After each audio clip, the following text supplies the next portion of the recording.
It's Jason Abraham, the shadow teacher. And if you believe the people who are obsessed with attaining power, the people who are obsessed with holding on to power, if you believe that these individuals would not go to any end, including using black magic rituals to attain these goals, then you truly are a fool. You see, power, control, when one values something of this nature as their highest value, this typically is an attraction to psychopaths. And again, a psychopath will pursue no end to achieve what they want. They have no empathy for other life, human beings or otherwise. And black magic is, again, quite the convention in these circles, though the general populace is completely unaware of it.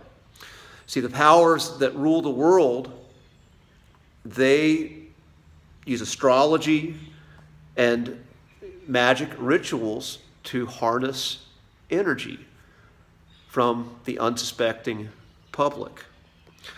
So in this video, I'm going to talk about black magic. This is a video for light workers because you need to know what you're up against. You cannot afford to be ignorant of what is working against you and working against the world. Now, black magic only works when you give your permission to it, when you concede. So if something comes across as evil, as repulsive on the surface, you've already put a defense mechanism up to it, and it's not going to be effective on you. But when something sneaks in the back door and you lower your defenses, then that's how this stuff embeds itself in your subconscious and starts to use you as a conduit for its end. And so usually for magic to work, if you go in the Bible, Jesus says, when two or more are gathered in my name, I will be there. The inverse of this works too. And Satanism and black magic is an inversion of the light. And so when you have lots of energy and attention on a theme you're attempting to manifest, it gives it lots of power. And so I'm going to talk about a couple of ways that black magicians do this. So the first is pulling the memory of ecstasy out of the human consciousness. See, before the fall, humanity lived in a perpetual state of ecstasy. And we get taste of this when we have these ecstatic states, these flow states. And when you have sex with someone you truly connect with, there's just this magic, this electricity, and that's this memory of what it was like before the fall. That's in our DNA.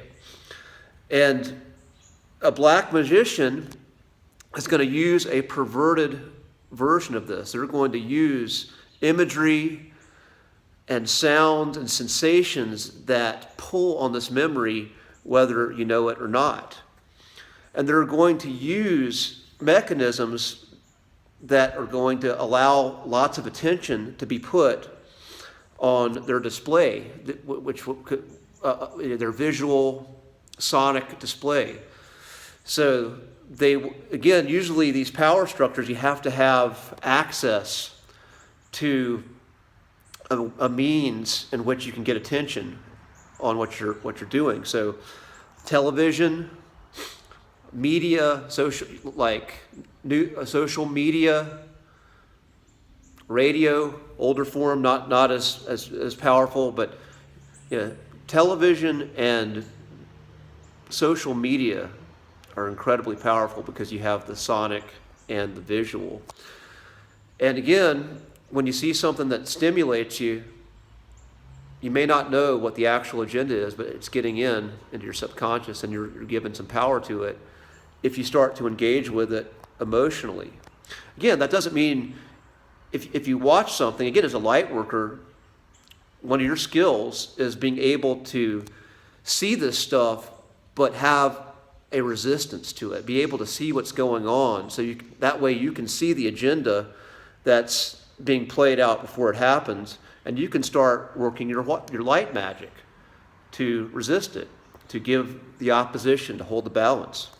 So that is the first method, using ecstasy to harness your energy and get through your defenses. The second method is by inducing a state of fear, a state of panic. When you are in a state of panic, when people are in a state of fear and fearing for their survival, they stop thinking critically. Their judgment goes away. And so if you can induce the state of fear, they're going to be in such a state of discomfort and scramble that they're going to be begging for a sense of stability again.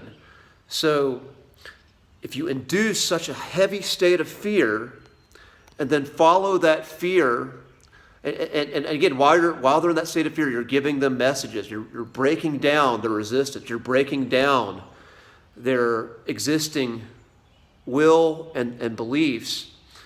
And then you can put something else. Once you've got them under your spell, then you start to you put what you want into their subconscious. And one of the techniques that you'll see with this particular strategy of black magic is gaslighting, which is basically a mechanism where you induce doubt. You get someone to doubt their own judgment. You get them to doubt their own instincts by just constantly giving them contradictory information. And you see that when someone is an authority figure, when you've given your authority figure, when you've induced enough fear, and then you present yourself as their savior, and then you gaslight them, they are yours for molding. And I'm not going to go and give you specific examples because I want this video to stay up, but just go out and explore this. Look at where this has happened in recent times or in ancient times, and that's your homework. Jason Abraham, the shadow teacher. Light workers, you got to know what's out there. You got to be strong. We can't afford to be ignorant because we are holding the space for the fifth dimension. Peace.